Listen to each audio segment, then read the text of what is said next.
macam dia punya maksud ini Babel ini dia macam satu kerajaan. Oke. Ya, sebenarnya saya belum jelaskan tentang Babel. Babel ini kalau kita pikir tentang Rome, mungkin ada dua artinya lah. Sebab Babel dan Rome itu lebih kurang sama. Rome dan Babel adalah bangsa yang pernah menghancurkan bait suci atau menjajah bangsa Israel.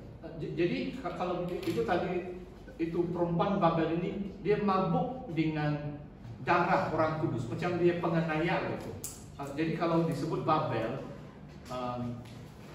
mereka ini adalah bangsa atau kuasa-kuasa dunia ini yang akan menentang orang percaya. Itu yang pertama lah. Yang kedua memang tentang ekonomi. Sebab Rome dan Babel waktu itu ekonomi paling mewah, sehingga kalau kita tidak masuk dalam cara ekonomi mereka, kita macam melarat dalam kemiskinan. Dan ini juga dorongan Yohanes adalah itulah dua jemaah yang dipuji itu adalah jemaah yang miskin. Sebab Tuhan tahu satu hari kalau kita tidak terima itu 666, terpaksa kita bertahan itu, tidak boleh jual beli. Jadi mungkin kita bercocok tanam, pelihara ayam, bersembunyilah itu sehingga kedatangan Tuhan kedua kali. Sebab kalau yang boleh buat bisnis hanya mereka yang ada itu 666.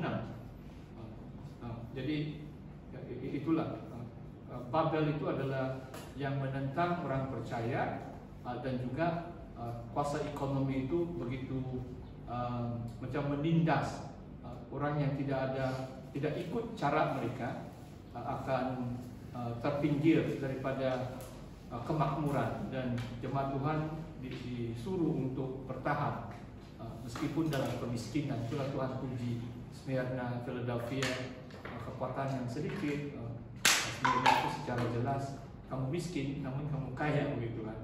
Saja rohani, dan Yakobus mengatakan Tuhan memilih orang-orang miskin supaya kaya dalam iman. Alright, ya, kita teruskan yang bab yang ke-19 sekarang. Kalau kamu ada soalan sila bertanya. Ya, itu yang coba masih.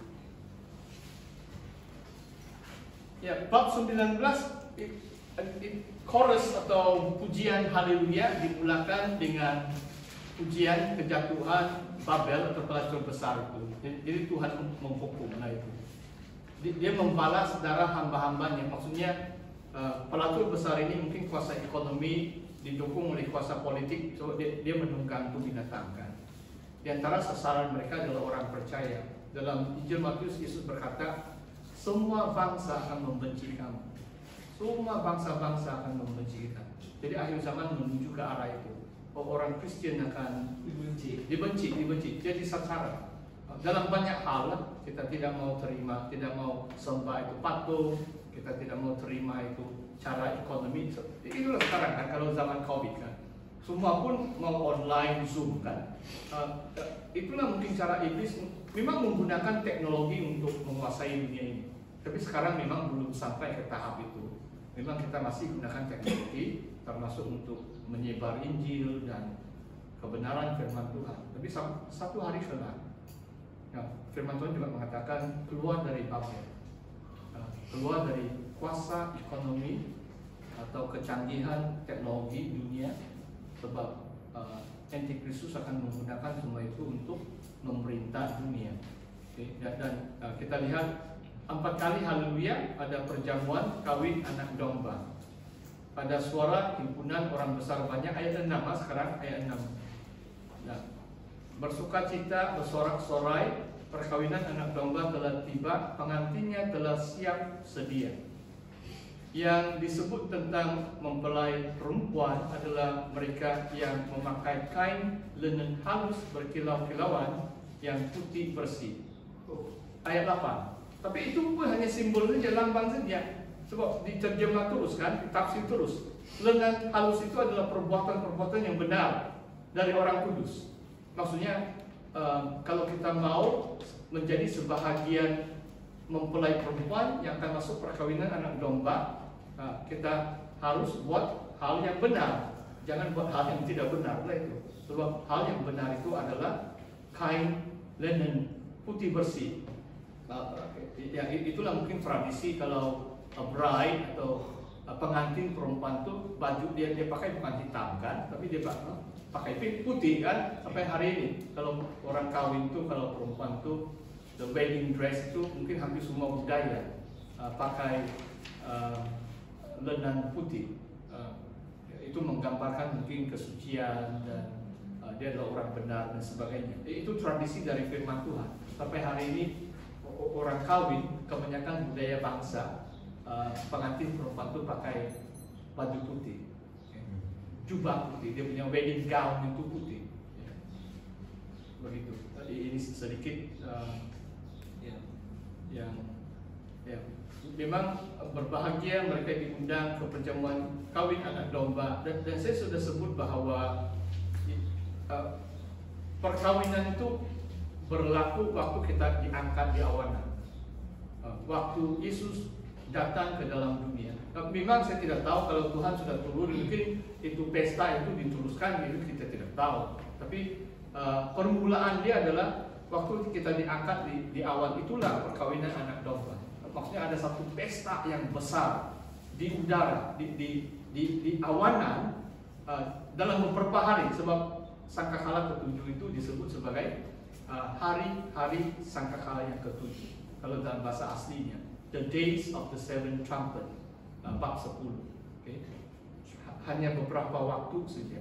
Sebab saya harap kamu masih ingat, sangkakala ke-7 adalah bila ditiup, itu cawan murka Allah itu akan dilemparkan.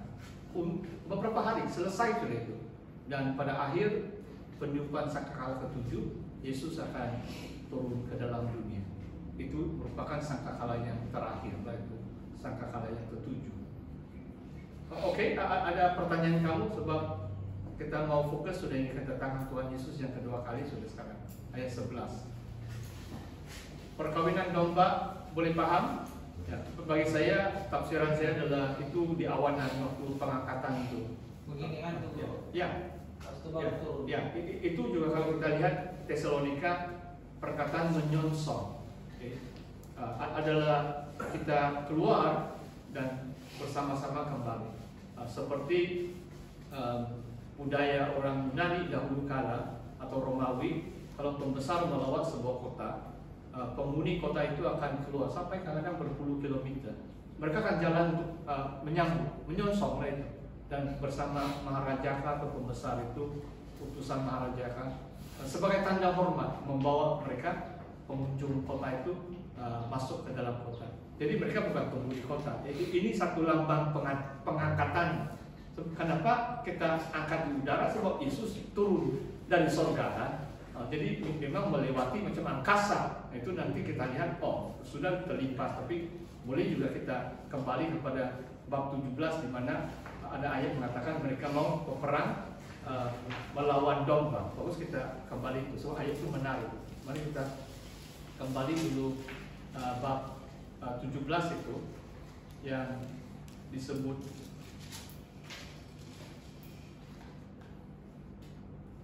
ya. Sebenarnya banyak hal tapi mungkin tidak cukup masa. Itulah saya harap kalau kamu sudah baca, kalau kamu tanya saya boleh menjawab. Ayat 14, mereka berperang melawan anak domba. Bab 17 ayat 14, mereka akan berperang melawan anak domba, tetapi anak domba akan mengalahkan mereka karena dia adalah tuan atas segala tuan, raja atas segala raja. Mereka yang bersama-sama dengan dia akan menang, yaitu mereka yang terpanggil, yang telah dipilih dan yang setia. Ini memang termasuk orang kudus lah. Maksudnya waktu pengangkatan itu kita di udara, dan bila Yesus mau turun ke bumi, pasti bangsa-bangsa yang dipimpin oleh Kristus lihat kan, satu berlaksa-laksa mungkin itu. Sebab mungkin bersama malaikat pun Tuhan akan turun ke bumi. Orang kudus pun tidak tahu berapa juta dari angkasa yang akan turun kembali ke bumi. Jadi mungkin itu space force itu divisi di angkasa itu. Sebab bukan saja USA, banyak negara ada satelit kan, satelit, dan mereka melancar roket macam-macam untuk peperang melawan anak domba. Tapi di sini mengatakan anak domba mengalahkan mereka. Dan nanti kita kembali kepada bab 19, kita akan tahu apa yang dia sudah naik ke orang kudus Tuhan. Ya. Itu yang cawan muka Allah sudah turun Tuhan. Ya, waktu itulah. Ya, waktu kita naik itulah waktu cawan murka Allah itu macam kita terselamat dari semua kebinasaan di bawah cawan murka Allah itu. Orang Kristen sudah kena angkat di surga. Ya, itulah dia dalam bab 10. Bab 10 itu penting, Pak. The days of the seven trumpet. Segala rahasia kehendak Tuhan digenapi. Waktu sangkakala 7 itu ditiup, saat itu kita akan angkat sudah. Tapi hari-hari kemudian Tuhan akan menghukum dunia melalui 7 cawan itu. Ya. Selesai sudah baru dia turun. Ya, tapi masih banyak bangsa-bangsa yang masih hidup. Bukan semua orang mati kan. Tapi ramai orang mati. Itulah sampai kengkang kuda. Itu darah berapa? 200 batu. Tapi barangkali yang askara-askara yang sekarang ini mungkin ada lagi yang meninggal, kan barangkali yang sekarang ini sebelum